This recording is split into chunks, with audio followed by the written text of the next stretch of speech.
Kembali di Apa Kabar Indonesia Malam, pemirsa. Pak Trubus, saya lanjutkan tadi pertanyaan yang sempat terputus bahwa sebenarnya salah satu opsi lainnya selain APBN adalah menggunakan dana hasil pemberantasan korupsi. Mungkinkah dan seefektif apa sebenarnya? Iya, itu apa? Kalau secara rasional kebijakan sih bisa ya. Cuman ini prosesnya panjang, tentu harus ada payung hukumnya juga gitu. Karena apa? Karena pengambilan dana korupsi itu kan ya baru sekarang aja dipertontonkan ada 13 triliun waktu itu dipertonton. Tapi sebelum-sebelumnya kan banyak ahli-ahli hukum juga mempertanyakan sebenarnya dana korupsi itu kemana, pengembaliannya kemana, nggak pernah ada laporan dari Menteri Keuangan bahwa menerima itu kan juga jelas. Tapi kalau sekarang misalnya mau digunakan untuk mengembalikan soal bus, ya kalau sepanjang itu bisa ada aturan yang jelas, mestinya bisa. Nah persoalannya untuk mengumpulkan dana korupsi itu juga nggak mudah, kan prosesnya lama, panjang kan gitu. Sementara namanya utang ini kan jatuh tempo, satu waktunya harus sudah dibayarkan. Saya khawatir ini sebenarnya hanya merupakan satu ya gimmick aja dalam konteks bahwa dia memberikan jawaban gitu. Tapi sesungguhnya arah yang dipunju adalah tetap aja yang paling strategis ya APBN gitu. Jadi bayarnya untuk ujungnya ke APBN juga. Karena nanti kalau misalnya menggunakan uang hasil korupsi itu lama, mungkin nggak mau, ini impossible misalnya ngoyoworo misalnya, ya udah larinya tuh ya udah yang paling cepat bayar aja pakai ini kan pakai APBN, Mbak. Jadi dalam hal ini tetap konteksnya publik akan minta penjelasan lebih clear lagi kalau misalnya menggunakan uang hasil korupsi seperti itu. Meskipun tentu publik kalau apapun publik bagian yang penting kan kemanfaatannya, asal bermanfaat, ada bisa untuk membayar, itu aja publik mendapatkan seperti itu. Tetapi kan kemudian jangan sampai kemudian ada masalah baru, artinya ketika jatuh tempo atau hal-hal lain harus dibayarkan, ya harus dibayar gitu. Masalahnya kan di situ, Mbak. Balik-baliknya lagi APBN kalau kata Pak Trubus. Mas Labib meresponnya seperti apa nih? Kalaupun nanti pakai APBN, batasannya seperti apa yang diinginkan oleh DPR?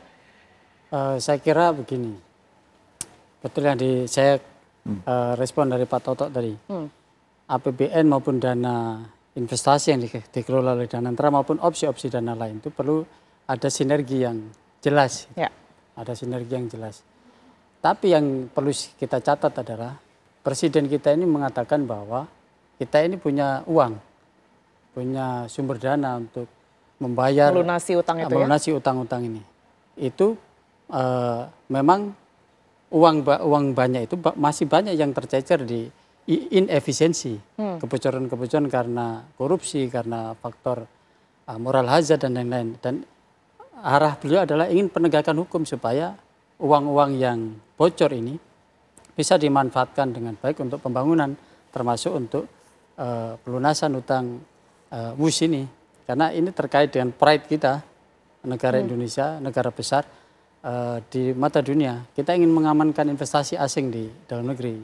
Meskipun ini B2B, tapi kita ingin menjamin, Presiden yang menunjukkan bahwa negara Indonesia menjamin investasi asing di sini.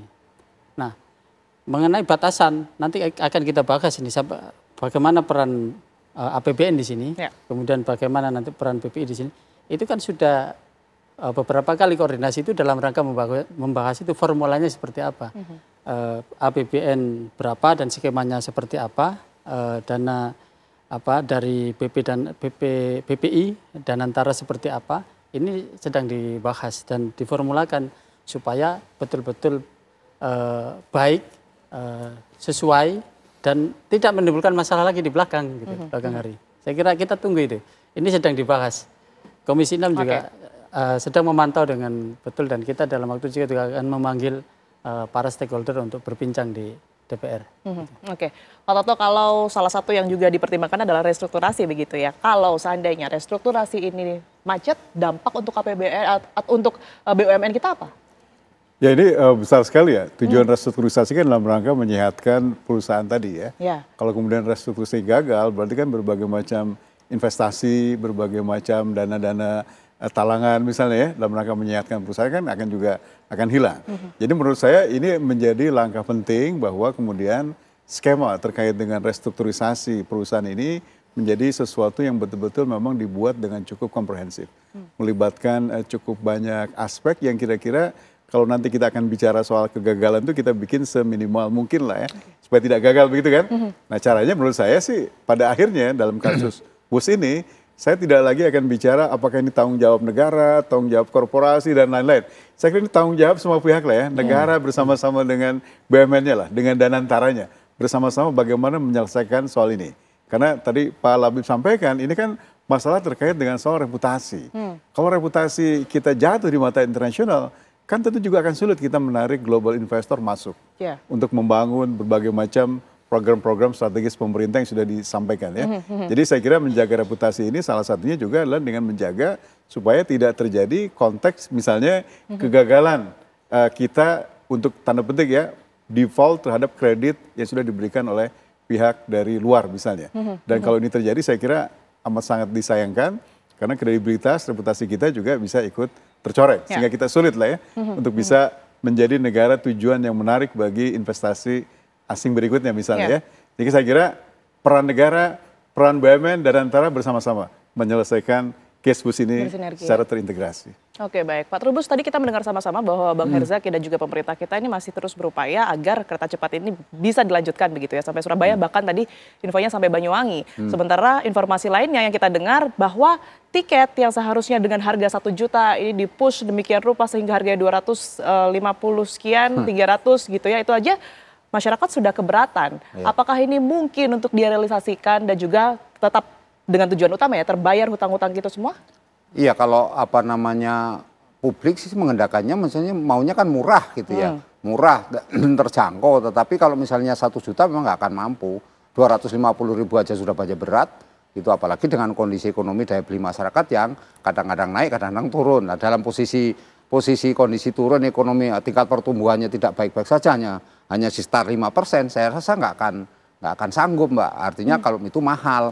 Yang kedua bahwa publik itu mengendaki pun akhirnya akan memilih moda transportasi lain gitu, tidak menggunakan kereta cepat itu. Kalau kereta cepat dipandang mahal, karena kereta cepat ini kan harus bersaing dengan misalnya dengan pesawat kan gitu ya, yang jauh lebih ini, atau dengan kapal laut kan kalau jaraknya sampai ke Surabaya atau Banyuwangi loh ya. Tapi kan persoalannya kemudian publik yang diharapkan itu segera pemerintah itu merealisasikan. Kalau sekarang hanya berharap nanti sampai ke sana, tapi kapan waktunya, nggak ada timeline-nya, nggak ada apa istilahnya schedule-nya kapan. Mungkin publik akan kepo juga, akan menanyakan lagi kapan itu terbentuknya. Ya ujung-ujungnya apa, itu menjadi PR lagi. Memang baik, semua skenario opsi-opsi sudah disampaikan, tapi opsi itu sendiri kan bagi publik dianggap sebagai sesuatu yang teka-teki misteri. Nah, nggak pernah diberikan apapun kejelasan seperti apa. Semua mengatakan opsi-opsi ini. Harus lebih transparan gitu ya. Ini kan transparan. Maunya ini ujung-ujungnya di apa namanya APBN juga. Nanti publik kan ketawa juga, ujungnya ditertawai oleh publik juga gitu loh. Oke, gitu. Baik. Mungkin ada yang ingin ditambahkan, Mas? Ini terkait dengan tiket murah ya. Jadi memang harus ada 2 hal yang dibedakan. Kalau infrastruktur ini dibedakan dengan pengelolaan moda transportasi saja, dengan 250.000 sekarang yang Jakarta-Bandung, penghasilan 1,5 T, kalau itu hanya untuk operasional, itu WUS itu sudah menguntungkan. Tapi kalau dibebani dengan hutang infrastruktur memang dia menjadi tidak menguntungkan. Nah, pembangunan ke Jawa Timur nanti sampai ke Banyuwangi infonya ya. Itu harus dipisahkan, infrastruktur ini jangan menjadi tanggung jawab dipisahkan dengan ini investasi negara, yang satu ini adalah moda pengelolaan transportasi di mana tiket dan lain-lain itu dihitung dari operasional moda transportasi yang kalau kita hitung dan tidak dibebani dengan infrastruktur, tiketnya mungkin tidak mahal, tapi itu sudah cukup menguntungkan. Dan kita yakinkan kalau kalau sampai Surabaya sampai Jatim, utilisasi penumpang akan sangat tinggi, bisa sampai 100% itu. Apalagi kalau biayanya terjangkau, sampai sana 500.000 misalnya, dengan waktu 5 jam. Waduh, itu luar biasa. Yang naik saya pun akan memilih itu kalau pulang ke dapil. Apalagi kalau gratis. Oke, Mas Labib.